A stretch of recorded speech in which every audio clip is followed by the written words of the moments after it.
ஜெய் ஜெகத்மாதா பகலாமுகி. ஓம் cream Bagalamukhi வரதே சர்வசௌபாகிய பிரதாயினி. சமஸ்த பக்தானாம் சர்வாபீஷ்டம் சாதய சாதய cream ஓம் ஸ்வாஹா. இந்த ஜாதகத்திலே உள்ள விஷயங்கள் சொல்றதுக்கு முன்னாடி இங்கே அதாவது சூரியமங்கலத்தில் பல பேர் சில ஜாதகங்கள் பார்த்துட்டு சில கமெண்ட்ஸுகள் சொன்னாங்க. அதில் அறிவுள்ளவரும் இருக்கு, அறிவு இல்லாத ஆளுகளும் இருக்கு. அஸ்ட்ராலஜிக்கலாக அறிவு உள்ளவரும் இருக்கு, இல்லாத ஆளுகளும் இருக்கு. அது அவளுடைய அந்த கேள்வியே வச்சு நமக்கு அவரோட அந்த அறிவு இந்த விஷயத்துல எந்த அளவுக்கு இருக்கு அப்படின்னு மனசிலாக்க முடியும். முதல்ல நான் ஒன்று சொல்றேன், என்னுடைய பெருமைக்காகவோ சூரியமங்கலத்தினுடைய பெருமைக்காகவோ இந்த மாதிரி விஷயங்கள் சொல்லவில்லை. நல்லா புரிஞ்சுக்கோங்க. என்னுடைய ஜோதிஷத்திலே உள்ள தாந்திரிக பூஜையிலே உள்ள வேத சாஸ்திரங்களிலேயும் யாகங்களிலேயும் உள்ள திறமை முன்னாடி நல்ல பெரிய அறிவுள்ள மனுஷர்கிட்ட காட்டி அவங்க கிட்ட சர்டிபிகேட் வாங்கப்பட்ட ஆள் தான் நான். இப்போ மறுபடி அதுக்கு ஒரு சர்டிபிகேட்டுக்காக ஏதாவது எல்லாம் போய் சொல்லக்கூடிய அவசியம் கிடையாது. அது நல்லா புரிஞ்சுக்கோங்க. சில ஜாதகங்கள் அவாகிட்டயே பர்மிஷன் கேட்டுட்டு தான் நாங்கள் இப்படி போர்டில் எழுதி பலம் சொல்றோம். சில ஜாதகங்கள் அதாவது சொல்லப்பட்டதிலே 99% முன்னாடி உள்ள அனுபவங்கள் தான் சொல்றேன். சிலது அவங்க அது விருப்பப்படுறதில்லை, அந்த ஜாதகம் காட்டி பலம் சொல்றதுக்கு விருப்பப்படுறதில்லை. அற்புதகரமாக உள்ள பலம் சொல்லப்பட்ட விஐபி விவிஐபி அப்படி பல பேருடையும் ஜாதகங்கள் இருக்குங்க. ஆனா அவங்க அது விருப்பப்படுறதில்லை. சில ஜாதகங்களில் ரொம்ப முக்கியமாய் அதுல மேட்டர் இருக்கும், அது ஜனங்கள்ல எத்தணும். அதுக்கு சில நேரங்களில் சில கரெக்ஷன்ஸ் செய்து ஜாதகம் எழுதித்தான் பலம் சொல்றது. எப்படி என்றால், இங்கே ஜோதிஷம் படித்தவங்க வேறையும் இருக்காங்க. அவங்க தான் இந்த ஜாதகங்கள் செலக்ட் பண்ணி என்கிட்ட கொடுக்கறது. பழைய காலத்துல உள்ள ஜாதகங்கள் தானே இதெல்லாம். அதுக்கு கீழே அந்த பலங்களும் என்னென்ன நடந்ததோ அது எழுதியிருக்கும். அப்ப அவங்க சொல்லுவாங்க, சுவாமி இன்னைக்கு நமக்கு இந்த பலம் சொல்லணும் அப்படின்னு. ஆனா அவங்க ஓகே சொல்லியிருக்காங்களா, அவங்க கொஞ்சம் விருப்பப்படுறது இல்லை. அப்போ ஒன்று பண்ணு, அந்த பலத்துக்கு எந்த விதமான மாற்றமும் வராமல் அந்த பிளானட்டரி பொசிஷன் கொஞ்சம் மாற்றி எழுதிக்கோ, ஏஜ் கொஞ்சம் மாற்றிக்கோ, பேரு வைக்க வேண்டாம் அப்படி சொல்லுவேன். அப்படி அவங்க அந்த ஜோதிஷத்தில் நம்ம பலம் என்னதான் அங்க நடந்திருக்கோ அந்த பலத்துக்கு கொஞ்சம் கூட மாற்றம் வராத ரீதியிலே கொஞ்சம் அது கரெக்ஷன் பண்ணி அப்படி கொஞ்சம் மாற்றங்கள் பண்ணி எழுதி கொடுக்குறாங்க. ஆனால் பலம் அதில் எந்த விதமான மாற்றமும் வராது. அது 100க்கு 100 உறுதிதான். அதுக்கு ஒரு எக்ஸாம்பிள் சொல்றேனே. இப்போ இந்த 4 3 சேர்த்தால் 7 தான் இல்லையா? 4 + 3 அது 7 தான். அதுல மாற்றம் ஒன்றும் இல்லை. இது சில நேரத்தில் அந்த 4 3 என்ற இடத்துல 3 4ன்னு கொஞ்சம் மாற்றி போடுறோம். அப்பவும் பலம் ஒன்று தானே. 4 3 7 தான், கொஞ்சம் மாற்றி போட்டிருந்தாலும் அதே பலம்தான். அப்போ இந்த 4 3 என்பது தான் உண்மையாக உள்ள அந்த பிளானட்டரி பொசிஷன். நாங்க இங்க 3 4 அப்படி மாற்றி போட்டிருக்கோம். உங்களுக்கு புரிஞ்சிருக்காதுன்னு நினைக்கிறேன், மறுபடியும் சொல்றேன். இன்னொரு எக்ஸாம்பிள், குரு லக்னத்தில் குரு பார்வை இருக்கு ஒரு ஜாதகத்துல. லக்னத்துல குரு பார்வை இல்லை என்றால் ஒரு தசாநாதனே குரு பார்வை இருக்கு அப்படின்னு வச்சுக்கோங்க. அந்த குரு பார்வை இருந்தால் தோஷங்களுக்கு பரிகாரமாகும். எந்த ராசியில் பார்க்கறதோ அந்த ராசி கொஞ்சம் பூஸ்ட் பண்ணுவாங்க நல்லதெல்லாம். அப்படியெல்லாம் தானே சாஸ்திரம் தோஷத்தை இல்லாமல் செய்யும், நல்லது பூஸ்ட் பண்ணுவாங்க. அப்படித்தானே? குரு பார்வை, குரு தசாகாலம் அல்லே, குரு பார்வை. குருவுக்கு எப்படியெல்லாம் பார்வை இருக்கிறது? குருவுக்கு 5லே இருந்தும் 7லே இருந்தும் 9லே இருந்தும் பார்வை இருக்கு. லக்னத்தில இருந்து 5ஆம் இடத்துல இருக்கப்பட்ட குருவும் லக்னத்தில் பார்வை இருக்கு. 7ஆம் இடத்துல இருக்கப்பட்ட குருவும் லக்னத்திலே பார்வை இருக்கு, 9ஆம் இடத்துல இருக்கப்பட்ட குருவும் லக்னத்திலே பார்வை இருக்கு. அங்க குருவோட பார்வை தான் நம்ம பார்க்கிறோம். குருவோட தசா காலம் அல்ல, குருவோட பார்வை, அந்த டார்ச்சோட வெளிச்சம், புரியுதா? அதே மாதிரி குருவோட பார்வை. அந்த குரு ஜாதகத்துல 7லே இருந்துதான் பார்வை இருக்கும். ஜாதகத்தில் குரு லக்னத்தோட 7லே இருந்துதான் பார்வை இருக்கும். பலம் சொல்லும் போது சில நேரங்களில் டோட்டலா 3 ஜாதகம் தான் அப்படி மாற்றி எழுதியிருக்கேன். அதுல 1 9லே அப்படி போடுறோம், இல்லை 5 போடுறோம். அப்போ குரு 9ல போட்டாலும் குரு 5ல போட்டாலும் பலம் ஒண்ணுதானே இல்லையா? பலம் மாற்றவில்லை இல்லையா? இது குரு தசாகாலத்தை பற்றி சொல்றதா இருந்தா மாற்றம் வரும். அங்கே பாவம், எந்த பாவத்துக்கு அதிபன், எந்த கிரகம் அதை பார்க்கறது, எந்த கஷேத்திரத்தில் நிக்கிறது, இந்த மாதிரி எல்லாம் கால்குலேஷன் பண்ணணும். குரு தசையை பற்றி சொல்லும் பொழுது, குரு பார்வையை பற்றி சொல்லும் போது முக்கியமாக அது நம்ம கவனிக்க வேண்டியதில்லை. அதனால தான் ஜாதகங்கள்ல சில மாற்றங்கள் வந்திருக்கிறது. அது டோட்டலா இதுவரைக்கும் சூரியமங்கலத்திலே இதே மாதிரி பிளானட்டரி பொசிஷன் எழுதி பலம் சொல்லப்பட்டதுல 3 ஜாதகங்கள் மட்டும்தான் அப்படி. அதிலே ஒரு ஜாதகத்திலே 9 பிளானட்ஸ் இருக்கு இல்லையா, 9 கிரகங்கள்ல 5 கிரகங்கள் மட்டும்தான் எழுதியிருந்தது. மனப்பூர்வம் தான், ஏனென்றால் அந்த பலத்துக்கு அது மட்டும் போதும். அதனால அப்போ இது பார்த்துட்டு ஜாதகத்தில் எப்படி எழுதியிருக்கு, உடனே கம்ப்யூட்டர் எடுத்து அடிச்சு பார்த்துட்டு அப்படி ஒரு பிளானட்டரி பொசிஷன் இல்லையே அப்படின்னு நீங்க கேட்க கூடாது.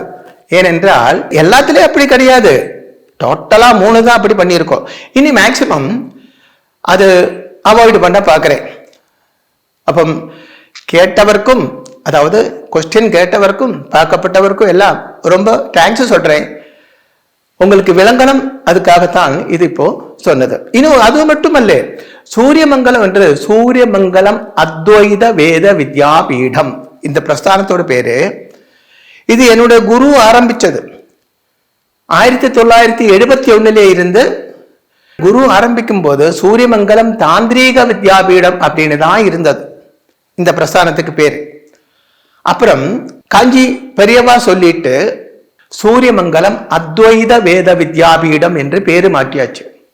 சூரியமங்கலம் அத்வைத வேத வித்யாபீடம் என்றால் institute of Hindu religion science and culture அப்படின்னு பிராக்கெட்ல, அதாவது Suryamangalam Advaita Veda Vidyapeetham.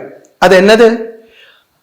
Institute of Hindu religion science and culture, அதாவது ஹிந்து மதத்தினுடைய நியமங்களும் கல்ச்சரும் கலாச்சாரமும் படிப்பிக்கக்கூடிய நிறுவனம் என்று அர்த்தம். அப்ப இதெல்லாம் என்னோட வேலை தானே. அந்த நிறுவனத்துக்கு இப்போ உள்ள அதிபன் மடாதிபதி தான் நான். அப்ப இதெல்லாம் என்னுடைய ஒரு வேலை தான். இங்க முன்னாடி பூஜை கத்து கொடுத்து கொண்டு இருந்தது, வீட்டுல எப்படி தெய்வத்தை பூஜை செய்யணும் அப்படின்னு எல்லாம் கத்து கொடுத்து கொண்டு இருந்தது. ஆனா இப்போ அது நின்று போயிருக்கிறது. ஏனென்றால் யாருக்குமே அது இன்ட்ரெஸ்ட் இல்லை. ஒருத்தருக்கும் இது படிக்கணும், சாஸ்திர விதிப்படி பண்ணணும், அந்த மாதிரி இன்ட்ரெஸ்டுகள் இல்லை. நிறைய பேரும் டிராமா தான் நம்புறாங்க, உண்மையே நம்புறதே இல்லை. ரொம்ப வருத்தப்பட்டேன். அது பாருங்க, இங்க இந்த அமாவாசை யாகத்துக்கெல்லாம் நிறைய ஆளுகள் யாகம் பண்ணுவாங்க. அல்லாமலும் நிறைய பேர் போகப்பட்ட ஒரு இடம் தான் இது. ஏனென்றால் சவுத்திலே இல்லை, உலகத்திலேயே பகலாமுகி தேவியோட தியான சாஸ்திர விதிப்படியுள்ள விக்கிரகம் பிரதிஷ்டை செய்து ஆராதிக்கக்கூடிய ஒரே ஒரு க்ஷேத்திரம் சூரியமங்கலம் பகலாமுகி தேவி க்ஷேத்திரம் தான். அப்ப நிறைய ஆளுகள் எல்லாம் வருவாங்க இல்லையா. இந்த சூரியமங்கலம் அத்வைத வேத வித்யாபீடம் என்ற இந்த மடத்துக்கு நான் மடாதிபதியாக இருக்கேன். கொஞ்ச காலம் முன்னாடி உங்களுக்கு தெரியும், சனாதன தர்மத்தை பற்றி பெரிய ஒரு கொந்தளிப்பு உண்டாயாச்சு. ரொம்ப பெரிய ஒரு கொந்தளிப்பு. ஆகாசத்திலே மழை மேகம் வரும்போது வயல்ல இருக்கப்பட்ட சின்ன சின்ன தவக்கலைகள் பேக்கணும் பேக்கணும் பேக்கணும் பேக்கணும் பேக்கணும் இப்படி கத்த ஆரம்பிக்கும். எல்லாம் பயங்கரமா கத்துவாங்க.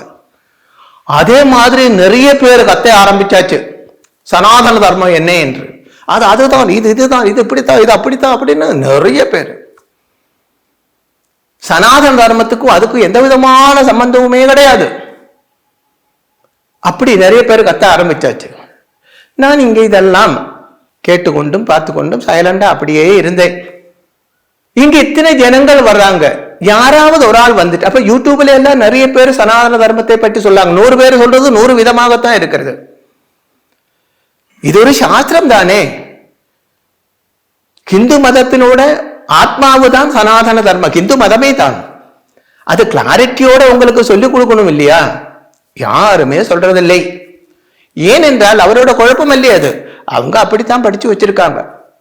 அதுதான் காரணம். இத்தனை ஜனங்கள் வரப்பட்டதிலே ஒரு ஆள் ஆவது வந்துட்டு, சுவாமி சனாதன தர்மம்னா என்ன, நிறைய பேர் இப்படி சொல்றாங்களே, ஒரு ஆள் கூட கேட்கவே இல்லை. அது போகட்டும், இங்க 15 புரோகிதன்மார் இருக்காங்க. இங்கே சூரியமங்கலத்தோடு சேர்ந்து 15 புரோகிதன்மார் இருக்காங்க. வேத சாஸ்திரங்களும் ஆகம சாஸ்திரம் எல்லாம் படிச்சவங்க தான்.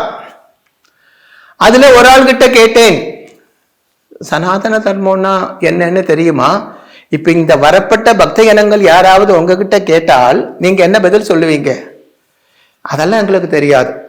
அப்ப பாருங்க, இந்த 15 புரோகிதன்மாரில் ஒரு ஆள் கூட வந்துட்டு, அதுல 25-30 வருஷமா இங்க வேலை செய்யப்பட்ட ஆளுகளும் இருக்காங்க. சுவாமி சனாதன தர்மம்னு 100 பேர் 100 விதமா சொல்றாங்களே, உண்மையிலே சனாதன தர்மம் என்றால் என்ன கேட்கணும் இல்லையா? ஒருத்தருமே வந்து கேட்கவில்லை. அதுவும் போகட்டும், ஜனவரி மாசம் அமாவாசை அன்னைக்கு நான் சொன்னேன், என்னடா இவ்வளவு மடையமாறாக இருக்கு ஜனங்கள் இந்த விஷயத்துல. மற்றுள்ள விஷயத்துல எப்படின்னு நமக்கு தெரியாது, இந்த விஷயத்துல அதாவது மத விஷயத்துல, ஹிந்து மதம் என்ற இந்த கல்ச்சர் விஷயத்துல இவ்வளவு மூடத்தரமாக இருக்கே. நமக்கு பனி, அதாவது ஜுரம் எவ்வளவு இருக்குன்னு தெர்மோமீட்டர் வச்சு பார்ப்பாங்க இல்லையா? அதே மாதிரி இவங்களோட அந்த நாலேஜ், மத நாலேஜ், அந்த அது கொஞ்சம் நமக்கு கொஞ்சம் பார்க்கலாமே அப்படி நினைச்சுட்டு நான் சொன்னேன், அமாவாசை தானே நிறைய ஆளுகள் வரும், ஒரு 30 கொஸ்டின்ஸ் எடுத்து, அப்போ 108 கொஸ்டின், அதெல்லாம் ஒன்றும் வேண்டாம், 30 கொஸ்டின்ஸ் போதும் அப்படின்னு நான் சொன்னேன். பசங்க சொன்னாங்க 108 கொஸ்டின் எழுதுவோமே, வேண்டாம் 30 கொஸ்டின்ஸ் நான் சொல்றது மாதிரி எழுதிட்டு இது 100 பேர்கிட்ட கேளு, 100 பேர்கிட்ட கேட்டுட்டு அதை ஷூட் பண்ணி என்கிட்ட எடுத்துட்டு வா. சிம்பிளான கொஸ்டின்ஸ் தான் எல்லாம், ரொம்ப ரொம்ப சிம்பிளான கொஸ்டின்ஸ். ஹிந்து மதத்தினோட பாலபாடம் என்றே சொல்லலாம். அதாவது 1ஆம் கிளாஸ்ல படிக்கக்கூடிய குழந்தைகளுக்கு தெரிஞ்சிருக்க மாதிரி உள்ள விஷயங்கள். அதுல 2-3 பேர் தான் ஆன்சர் சொன்னாங்க. என்ன சொன்னாங்க? ராமாயணம் எழுதப்பட்டது யாரு, மகாபாரதம் எழுதப்பட்டது யாரு, இவ்வளவுதான் சொன்னாங்க. தவிர மற்ற எந்த விஷயத்துக்கும் யாருக்குமே ஆன்சர் இல்லை. சரி, நம்ம ஒரு ஆள்கிட்ட ஒரு கொஸ்டின் கேட்டாச்சுன்னால் எனக்கு தெரியாது அப்படின்னு அவர் சொல்லியாச்சுன்னா அடுத்து என்ன, சரி நீங்க சொல்லுங்க அப்படின்னா என்ன கேட்கவும் இல்லையோ? நான் அப்படிதான், நீங்க எப்படியோ எனக்கு தெரியாது. இது எப்போ நடந்தது? ஜனவரி மாசத்துல நடந்தது. ஜனவரி, பிப்ரவரி, மார்ச், ஏப்ரல், மே, இது ஜூன் மாசம் ஆகுது இல்லையா? 6 மாசம் ஆச்சு. ஒரு ஆள் கூட சுவாமி அன்னைக்கு வந்து கேட்டாங்களே 30 கொஸ்டின், எங்களுக்கு தெரியாது, அதோட ஆன்சர் என்ன நீங்க கொஞ்சம் சொல்லுங்க, சொல்லணும் இல்லையா, கேட்கணும் இல்லையா? ஒருத்தருமே கேட்கல. இது என்ன கல்ச்சர்? அப்ப இது கொஞ்சம் மாற்றி எடுக்க வேண்டும். இப்படி மூடத்தரமாக அறிவில்லாய்மை இருக்கிறதுனால தான் நமக்கு நிறைய போலி சாமிமார்களும் இந்த ஆள் தெய்வங்களும் எல்லாம் வளர்ந்து வர்றாங்க. அவங்க ஜனங்களிலே உள்ள அஞ்ஞானத்தை, அறிவுகளை முதல் எடுக்கிறாங்க. உண்மையாக இருக்கப்பட்டது ஜனங்களுக்கு சொல்லிக் கொடுக்க வேண்டும். சொன்னா புரியும் எல்லாருக்கும், ஏன்னா எல்லா மனுஷனுக்கும் இருக்கிறது புத்தியும் அறிவும், அது யூஸ் பண்றது இல்லையா, அவ்வளவுதான்.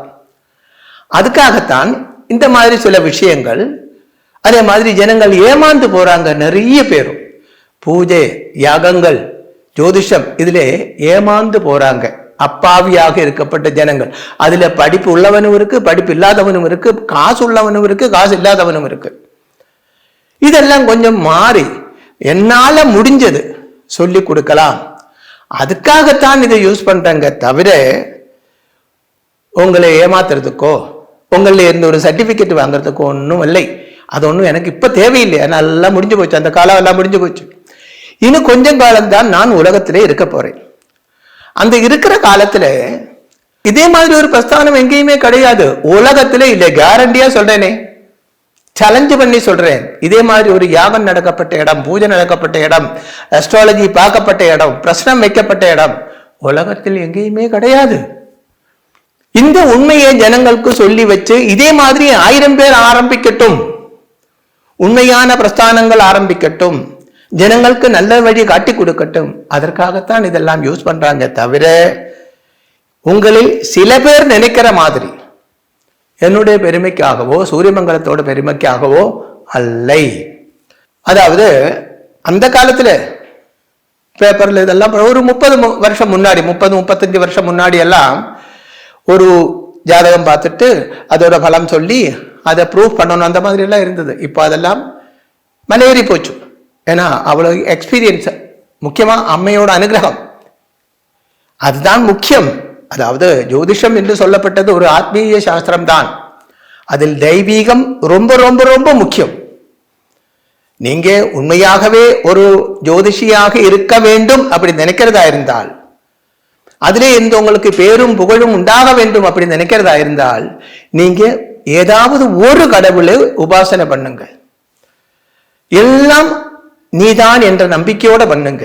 எல்லாம் அந்த பரபிரமன் தான் என்ற நம்பிக்கையோட பண்ணுங்க. அப்ப கண்டிப்பா நேராய மார்க்கம், நேராய வழி, அதுவும் அந்த பகவான் உங்களுக்கு மனசுலே அந்த தீபத்தை ஏற்றி வைக்கும். ஜெய் ஜெகத் மாதா தேவி பகலாமுகி. ஓம் ஹ்ரீம் பகலாமுகி வரதே சர்வ சௌபாகிய பிரதாயினி சமஸ்த பக்தானாம் சர்வ அபீஷ்டம் சாதய சாதய ஹ்ரீம் ஓம் ஸ்வாஹா.